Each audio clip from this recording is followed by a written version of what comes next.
Hey guys, this is Jay Caldron, 12ROUNDER Radio, coming to you every Wednesday. And, of course, do all the regular stuff. Subscribe, follow, like, all that stuff. Want you to do it. Appreciate it all. And, please, help me out any way you can. I need all the help I can absolutely get. In any event, I want to get right into it. Don't want to waste your time with all the plugs. I'll do that at the end. First thing that really struck me this week in the boxing world, to be quite honest with you, was the treatment of junior featherweight titleist Scott Quigg. Like I said, I want to jump right into it, so I'm going to jump right into what I think is wrong with the way Quiggy is being treated. The problem with how people seem to be responding to his next fight against Paulus Mbunda, which is supposed to be on September 13th at the Phones for You Arena in Manchester. He's been getting a lot of flack for it. And his promoter, Eddie Hearn, has been getting a lot of flack for it as well. And I gotta be honest with you. If you really look at the 122-pound landscape, it's not as though he had a lot of options. Carl Frampton is challenging former rival and upcoming rival Kiko Martinez for Martinez's version of the title. Okay? You got Leo Santa Cruz, who, at least according to the Quigg side, weren't interested in the fight. They have a fight on the same date. It'll be, of course, in at the MGM Grand in Las Vegas on the Floyd Mayweather-Marcos Maidana 2 undercard. They still don't have an opponent, but they weren't interested in the Quigg fight.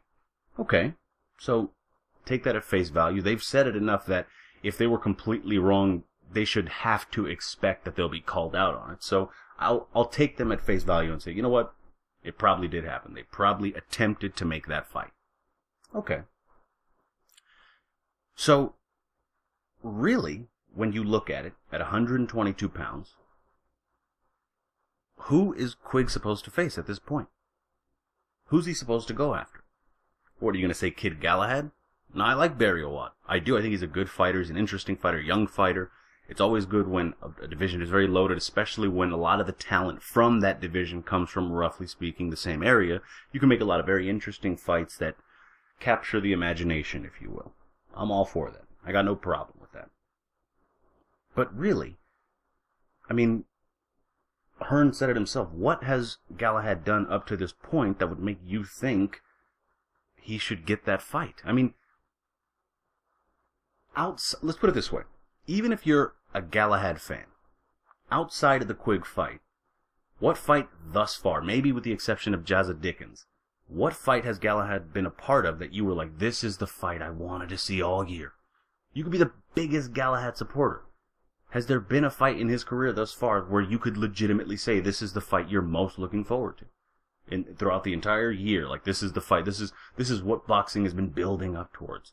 Even for you personally, you're his number one fan, president of his fan club. Has there ever been a moment like that in his career? No. There just hasn't been. Now, I'm not saying you could even make that argument for Scott Quigg, for that matter.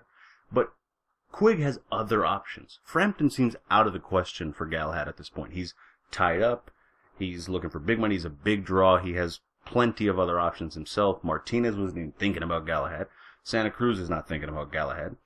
No one is thinking about Galahad at 122 pounds. Quigg, for whatever reason, maybe they have a bit of history. I've heard some things about sparring. Galahad thinks he got the best of it, what have you. You could make an argument that there's something sort of tangibly there, but the argument remains the same. Okay, you take Quigg out of the equation. Even if you're the biggest Galahad supporter, what do you want to see him do outside of Quigg? Do you want to see him challenge those other guys? Sure.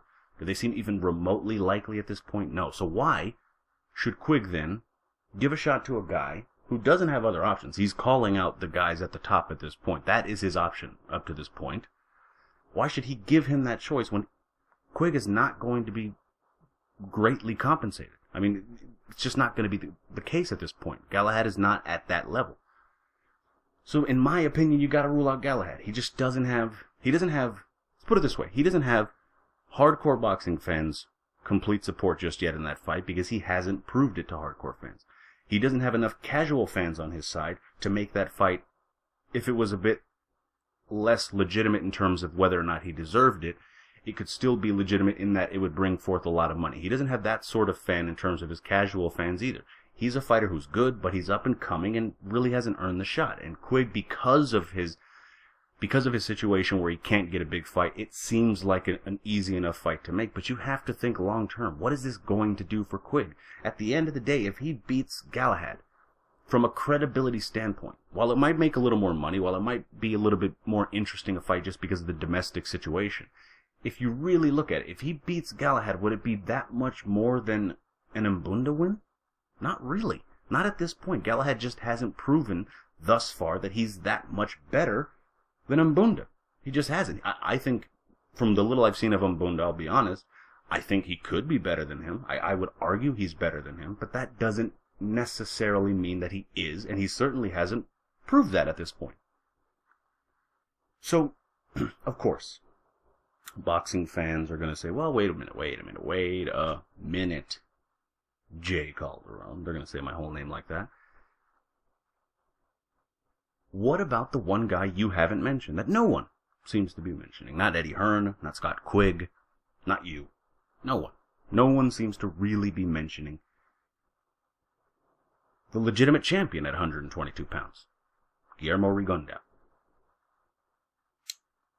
My answer to such a question, quite frankly, would be, what about him? What are you talking about? Why is he even being brought up at this point? And I don't mean to be dismissive of the guy who has legitimately earned the championship of the world. And I personally find Rigondeaux to be a very interesting fighter to watch. I like watching his skills and what he presents. And I think he's a great fighter. And he obviously has a great amateur pedigree. It's in many respects translated fairly well, in terms of success anyway, into the professional game. I don't have any problem with Rigondeaux. The problem is, why on earth would anyone at 118 to 126 pounds, why would anyone in those divisions, those three divisions, why would they want to fight Rigondeaux? I mean, at 135 pounds, there's a fighter, Miguel Vasquez, Mexican guy, literally the epitome of a negative fighter, in that he is always going backwards. He's taking away from the fight, and he'll win the fights pretty convincingly most of the time. He seems at times beatable. If a guy rushed him, could take a shot, wasn't worried about getting hit, he seems like maybe he'd have some success against someone like Miguel Vasquez.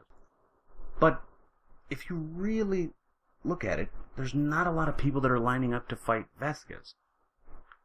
And no one really seems to blame anyone. He's not all that exciting a fighter.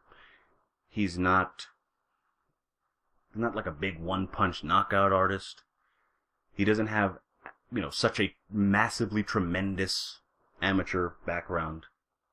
He's not undefeated. But no one blames anyone for not wanting to fight Vasquez, because a lot of fighters just don't want to fight him. He's a tricky guy. And there's not a lot of money in it. Now let's look at Rigondeaux again, okay? Unlike Vasquez, he can punch pretty hard. And he does have an amateur pedigree. And he is undefeated. And he is probably everything Vasquez is on his best days, but better. He is a negative fighter at times, is Rigo. He definitely can suck the fight out of a fight. Skillfully, I might add, but he can do that. And if you're looking at it from a business perspective, he's probably less of a draw, because even though they're both what people would consider negative fighters, at the very least Vasquez has the ability to fall back on the fact that, yes, I am Mexican, there are a lot of those in the United States, I could probably do okay against the right opponent. Worst case scenario, he could go back to Mexico and probably do okay against the right opponent. Rigo can't go back to Cuba. There's not as big a population of Cubans in the country, and Cubans, for all intents and purposes, have not historically come out in droves to support other Cuban fighters. It happens when they reach certain levels. That's always going to happen. But for the most part, on the way up, that's just not the case. You don't market Cubans to Cubans. You usually have to market Cubans to purist boxing fans. Fans that are going to appreciate the style that Cubans traditionally have brought to the game. And there are not as many of those as you might need. And even though there are a lot of those sort of fans, they're spread out. So trying to sell a fight to them is like trying to sell, it's like trying to sell... You're basically, what you're trying to do here is you're trying to funnel as many fans as you can into one area, but they're not in one area. So funneling them is very difficult. So you're going to get less money and face a harder punching, better boxer that has amateur and professional success on his side and has really never looked all that bad in any fight. I mean, he was rocked a few times early in his career. Early, like he has so many fights. He only has a little over a dozen fights, but you get my point. He has shown some momentary signs of weakness, but for the most part, a very good fighter who, for all intents and purposes, was at the top of his game in Nonito Donaire, managed a single flash knockdown that didn't seem to really hurt Rigo, and virtually nothing else. Why would you then expect someone like Scott Quigg to want to take on someone like Rigo, when fighters at 135 pounds are never pressured to fight Vasquez, even though technically they'd probably make more money doing it? And they'd be fighting a very good fighter who has a title, who is relevant in that respect. I mean, why wouldn't you pressure them in both the same ways? You don't, though. And there's a reason for that. The reason is, Rigo is better. He is a better fighter than Vasquez.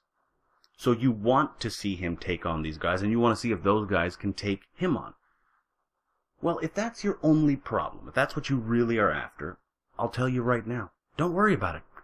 He'll beat all of them. Okay? Rigo is going to beat anyone at 122 that you put in the ring with him, insofar as I can see. It doesn't matter if it's Santa Cruz, doesn't matter if it's Quigg, doesn't matter if it's Frampton, doesn't matter if it's Martinez, doesn't matter if it's any of them. In my opinion, at this point, from what I have seen thus far, he schools all of them. That's what's going to happen. So you don't need to worry about it anymore. Stop thinking about what would happen. I'll tell you what happens. He beats them all. He remains unbeaten, and then moves up to 126, where people have a fighting chance because they might just be naturally bigger. That's about that. If I was telling a story, and I had to base the story on what I've seen what I've developed from the characters thus far, let's put it, that's how the story unfolds. Okay? So you don't need to worry about those fights anymore. Because while you might want to see that fight, not as many people would agree with you as they would, as would agree with someone wanting a fight between Quigg and, say, Frampton, for example, or Quigg and Santa Cruz, or Santa Cruz against Frampton. Those are the fights people want to see, because they're more evenly contested. Those are fights where you don't know who's going to win. You know who's going to win if they fight Rigo. Rigo's going to win. That's what's going to happen. It's not this is a guarantee, almost. You can never guarantee anything completely in boxing. But I think they all lose to him. And if I'm wrong, I'm wrong, but the general consensus is as much, and that is why those fights are not that highly sought after. Because when you know the outcome, the reason you don't want to watch that big summer blockbuster movie, if you're that type of person that doesn't like those sort of movies, is because you know the guy gets the girl, the monster's destroyed, the tornado doesn't kill them all, whatever. You know what's going to happen. That's why you don't watch those movies. We know what will probably happen in those fights. That's why we don't want to watch those fights. If anything, Rigo, to be a very, what would you call it? To be put into fights that people will want to watch, he needs to probably beat a decent name at 122, and then think about moving up to 126, where the sheer physicality of the division gives people a reason to doubt his ability to be successful. That's what needs to happen. Because if it doesn't happen, I don't see people clamoring for any Rigondeaux fights. I just don't. I don't find it easy, shall we put it, to blame someone like Quigg for not mentioning that fight. For the most part, his team has mentioned that at this point, no one beats Rigo. So why are they going to take that fight? They want to fight other titleists that are in good competitive fights that can make money. Fine. Why are you going to blame him for that?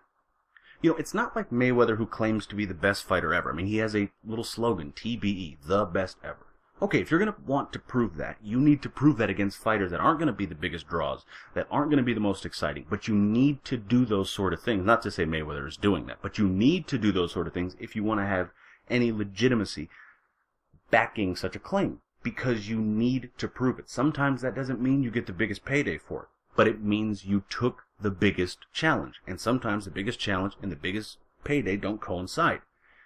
You need to do that. But to the best of my knowledge, I don't recall Quigg or even Frampton, maybe Frampton, I don't know for sure, but I don't recall Frampton saying that, or his team saying that, or Santa Cruz saying that, although Santa Cruz to an extent has said he feels he can beat him. So okay, he can prove that. But that's as of late. But for the most part, when all of this sort of criticism of fighters avoiding even mentioning his name was coming about, no one was saying they could beat him. They just weren't mentioning him because it wasn't a lucrative fight. So if a fighter like Quigg isn't claiming to be the best, isn't even claiming to be the best 122-pounder on the planet, he just wants to have the best fights and prove he's better than these guys, great. He doesn't need to fight someone that I'm not going to be as excited about him fighting because I think he loses that fight. I'm still going to watch. It's still going to be exciting because it's boxing. It's the theater of the you never know. So you never know. Maybe he beats him. Maybe he makes it close. Maybe he sort of exposes some weaknesses or what have you. Maybe, Rigondeaux's getting up there in age. Maybe he starts showing some of that age. Okay, fine. Fair enough. I'll watch like I watch every other fight. Like I watched the fights this weekend that were heavily criticized. I watch boxing, so I'm going to watch it.